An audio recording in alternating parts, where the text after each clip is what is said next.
foods are no-nos if you're trying to eat healthy? Holly Furfer has more on the 5 food felons. When it comes to eating, there are good guys and bad guys. So take this advice. 1 is eat the right portion size. 2 is eat a variety of foods. 3 is avoid the 5 food felons. Never heard of the 5 food felons? Well, first on the list is saturated fat, which you find in things like fatty meats and foods containing palm or coconut oil. The second one is avoid trans fat. It's a poison. Trans fats not only raise our bad cholesterol, but they lower our good. You find them in some margarines and in commercially baked goods, such as cookies and cakes. The other 3 food felons all have something in common. You want to avoid simple sugars, added syrups, and any grain that isn't 100% whole grain. That's because they can all cause unhealthy spikes and then dips in our blood sugar, which may increase our risk for diabetes. You want no more than 4 grams of sugar per hour. Or about 1/3 of a teaspoon. The best way to put the cuff on the 5 food felons is to go for the good guys. Fruits, vegetables, whole grains, and low-fat proteins. For today's Health Minute, I'm Holly Furfer. And now that summer is here, the kids are home more often, maybe trying to snag some snacks. It can be harder to do some healthy eating. Here to help us stay in line is Cassie Vanderwall, a UW Health clinical nutritionist. Thanks so much for being with us. It's my pleasure. So we just saw about these felons. They can sneak into food too, right? I mean, it's not as simple as, well, clearly that's a fried food that's going to have some issues with it. You're right, you're right. So the nutrients that we're looking out for are saturated fat and added sugar are the big ones. Those unhealthy fats and the processed sugars. And they're going to be sneaky and in large quantities in certain things. So for example, high fructose corn syrup, a very significant source of added sugar in today's world. It's gonna be in soda, it's gonna be in some juices. It's even gonna be in some of our salad dressings, ketchups, tomato sauces, and cereals. Interesting stuff. What other things should we keep in mind? I mean, they talked about trans fats a little bit here. I know, again, fried foods is kind of a main one for that. Right. But is there anything else we need to keep in mind when it comes to that? Trans fats and saturated fats are both going to be fats that are semi-solid at room temperature, and therefore I always try and correlate it to being solid in our bodies too. And those are found in fried foods, most popular source, but also any processed food is going to have a hydrogenated source.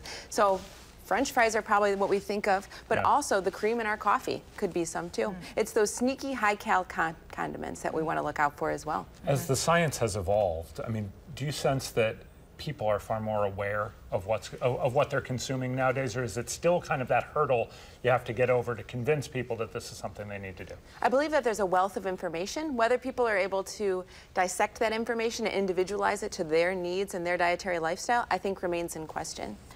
Going off of that, I mean, are there more foods out there? There's obviously a lot of choices out there nowadays. Are there more foods with these kind of sneaky things that we don't really realize are there? I think so. I think it's becoming more and more important to read the food labels and read the ingredients within those food labels, because so many of us may read the nutrition facts panel and skip that little serving size at the very top, and we may end up eating 2 or 3 and therefore have to multiply all those numbers by 2 or 3. So the serving size, I always thought it was just a suggestion. Again, it depends how you look at it. I know. So it's important, though, for people to actually pay attention to those labels. I mean, and the labels are relatively new, what, in the last 30, 40 years? And they're being ever evolving. The FDA is looking at adding added sugars now because we've seen so many health consequences come from eating things like high fructose corn syrup. Sure, and a few seconds left. I think the moral of the story here, as Adam would like to say to his kids too, everything in moderation, right? Exactly. That's what we practice at UW Health, kind of that 80-20 rule. All foods really do fit, but you have to find out what's best for you and your dietary lifestyle. Okay. All right. Cassie Vanderwall is going to be here in about a half hour to help us provide solutions, because we don't want to just talk about problems. We want to talk about solutions as well. That's right. All right, so that's coming up around 6:45. Thanks for right now. Yeah. We appreciate it. We have recovered the coin. We found the coin. Good. And the energy level has come down a teeny bit. A little bit. A little bit. So earlier we went over the 5 foods you should avoid if you're looking to maintain a healthy diet. Especially this summer. Joining us once again with remedies to those unhealthy options is Cassie Vanderwall with UW Health. Thanks again for joining us this morning. My pleasure. So we talked about these 5 food felons, the first one being sugar, simple sugars, and you mentioned a lot of that's found in drinks. You're right. From soda to sports drinks to chocolate milk to juice. They are sneaky sugars that are in what we drink. That seems to be the #1 culprit of these added sugars. So what's the remedy to this felon? Yes. We recommend most people go for the bubbles found in soda, so why not a seltzer water? So pouring a little seltzer water into a glass, depending on how much you want to dilute it, taking your favorite juice and just adding a splash or two for flavor. Kids seem to love this little bubbly beverage, whether it's in the morning or as a snack. I love that. So our number 2, the felon, was the fried foods. Fried foods, exactly. So French fries is our characteristic fried food. Yeah. Can be loaded with trans fat, can also be loaded with saturated fat, but overall just high calorie and salt too. So we're encouraging you to oven fry those foods. So slice up your favorite potatoes. Some people do chips. Sweet potatoes provide a great dose of vitamin A and fiber and other nutrients too. I gotta tell you, roasted sweet potatoes is like top of my list. Our kids love the sweet potato frieds too. A little sugar and brown good. sugar and Oh yeah, rosemary. Yeah. It's delicious. So we talked about salt too. I mean, this That's is right. bad news. It's a silent killer. Hypertension, high blood pressure sneaks up on us. A teaspoon of sugar is all that we're allowed, if you will, every day. So we want to add flavor with salt-free seasonings like cumin, chili powder, pepper, lemon zest, or get some citrus out and squeeze some juices on over. Yeah, we've got some of those over here.